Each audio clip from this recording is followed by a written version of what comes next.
Yo, what's going on, homies? It's your boy Stumped back for another OPTC video, and in today's video, we are back on the discussion of shooters being a formidable PvP team. Let me know in the comment section below if you guys think that Franky is the addition that shooters need to make them a meta-based team. Shooters always had a lot of units at their disposal. We've had a lot of anniversary exclusive Sugos. We've had a lot of very good PvP units. You have Rise of Shinobi being a PvP legend. A lot of characters at their disposal to make a very good class-based team. However, they've never really took off in the meta against stuff like Slashers or Free Spirit or even something like Strikers. But they have sort of just like hit here and there and done some really, really good stuff. With the release of the post-anniversary Memories of the Straw Hat Franky, shooters get a lot of extra damage. They also get a lot of extra bulk with this particular unit. As long as you bring 5 shooters and then 1 Straw Hat character, Franky does a lot for the team. Like, he does a lot. Now, as speaking of just shooters today, and looking at this particular shooter build with Raizo Shinobu, Fujikizaru, Uta, Ace, and then our strength-orientated bench, we can do some pretty fun stuff. But if you guys do have this Franky, you do have the Treasure Map Usopp, and you are well-equipped with characters like Anniversary Ace, S-Shark, Lucci, those types of units, you can do some really, really fun stuff with deck shooters. And I already put out a showcase with that particular team. I'll try to remember to leave a link in the description for you guys, so make sure to go check out that video. It was a lot of fun, and that team, honestly, is probably like a top 5 team. It is that goddamn good. But this particular shooter team, it's a lot of fun. In my opinion, it doesn't really hold a candle to some of those big meta teams, and there's a couple of reasons for that. Now, if you guys are running shooters, you do want to bring old reliable Raizo Shinobu. If you don't have Raizo Shinobu, the shooter team, it doesn't really work all that well.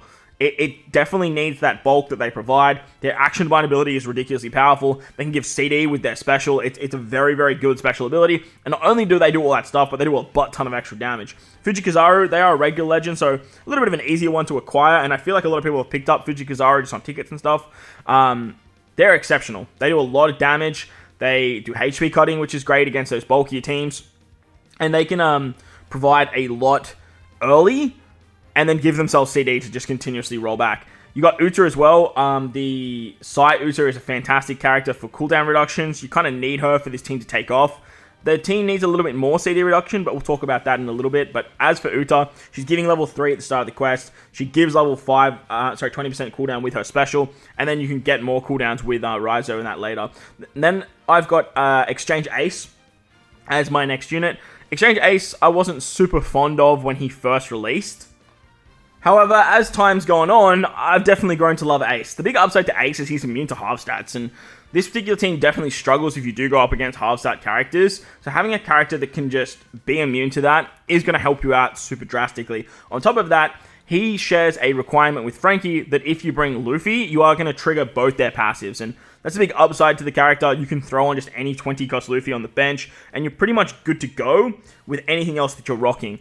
The downside to that is there's not a lot of shooter-based Luffys, but look, it doesn't matter all that much when you are running this team. If you guys don't have Exchange Ace with his 6+ into level limit break, I do understand he's a very expensive unit. You might have picked up Exchange Ace from the, not Exchange Ace, Anniversary Exclusive Ace from one of the Anniversary banners, or from maybe some tickets, Anniversary Exclusive banners, something like that. You can definitely use Anniversary Exclusive Ace in Exchange Ace's position. Finally, we have the man of the hour, Franky. Franky's so good because he does so much damage. He lowers defense. He has 5 units in the first 40 seconds, lowering their defense by level 4. This is like level 20 defense down, and you can hit the same unit over and over again, which is kind of nuts.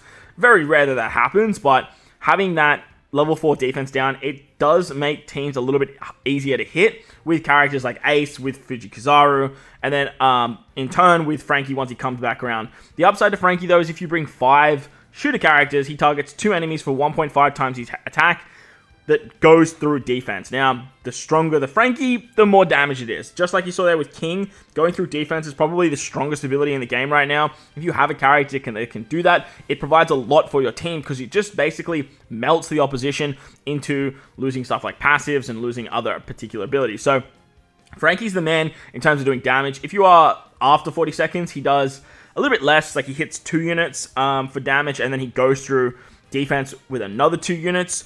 So I do like him more in the first 40 seconds, but in the last 40 seconds, he can definitely do damage as well. As for his passive, he brings a lot of bulk to the team. If you have a Straw Hat on the team, he gives himself level 5 attack. And as mentioned, if you bring a Luffy, you can share that with Exchange Ace and get all of the fun stuff with Exchange Ace's passive. As for the bench, shooters have a few good PvP units that are of the shooter class. Like, you got, like, Rebecca Toy Soldier, for example, but they're not buffing shooters. You have PP Usopp. He's actually a very, very good character. You could definitely run him. He's another Straw Hat that works great for Franky. But the big one that I found was Kuma. Kuma is a strength booster, but he's also a shooter character. And this works great because with bringing Exchange Ace and Raizo Shinobu, the bench becomes a bit more of a strength team, and as the fight gets a little bit more wonky, the shooter team can kind of morph into more of a strength-based team. Kuma is fantastic at the back end of a fight. If he comes in with a special, you're guaranteed to basically do a lot of damage or put 2 units in a massive amount of strife.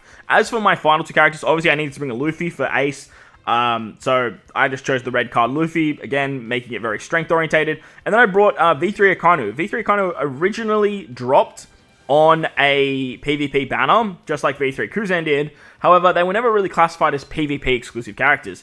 Now, if you go into the collection, they actually are classified as PvP Legends. They are now 20 cost in PvP, and you can use them on the bench, which is exceptional. It's a very, very good addition to the character, and one that I haven't really used for both the units, because they're kind of outdated in PvP now. The upside to Akainu, though, is he is a strength shooter character, plus his passive buffs strength, dex, and quick. So it's very easy to sort of just have him come in and not only buff the strength characters, but also buff something like Franky if Franky is still around. Ideally, Uta's probably one character that's going to die pretty quickly. She's there for her supports, and then if you have Kuma come in, and then you have Akainu come in, and all of a sudden you have more like 4 or 5 strength characters, sorry, 3 or 4 base strength characters, and then Akainu buffing Franky as well, you can do some fun stuff. He does damage over time, he hits hard in the back end, lowers defense and stuff, but it's really the fact that his passive can still give us something for the team.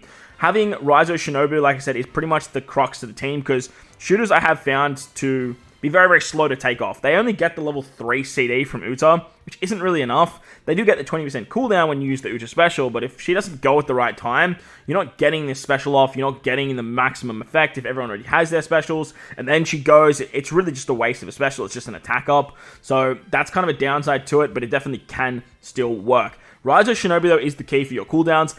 After Raizo Shinobu go, and you need them to go as soon as possible, they give level 5 CD to the entire team. This is ridiculously powerful, because you then can keep building up your specials very, very quickly after that. Ideally, you want Uta to go, give the 20% cooldown to Raizo Shinobu. Raizo Shinobu go, give everyone level 5 CD, and then everyone pop their specials off very quickly so they can use that CD to continuously charge back up. Akainu and Fuji, not Akainu, Fuji Kizaru also have the ability to give themselves cooldowns as well. That's very, very essential to get their special off. They do a lot of damage, they do a great HP cut, and they're very, very powerful. And then with Ace and his special, he can do a lot of damage too. But the upside to Ace, as I mentioned, is not only is he immune to half stats when you're going up against stuff like Yamatos and Big Mums and all those crazy units, but he also has the ability to put up a shield to keep himself alive and provide a lot of bulk for the team. So as for shooters, they're not there yet. I wish they were. They're a lot of fun, but let me know what you guys think in the comment section below. While you're down there, belt the like button, hit the subscribe button, do all that good stuff. Most importantly, wherever you guys are in this beautiful world, please remember to enjoy the rest of your day. As always, homies, thank you all for watching, and I'll catch you all in the next one.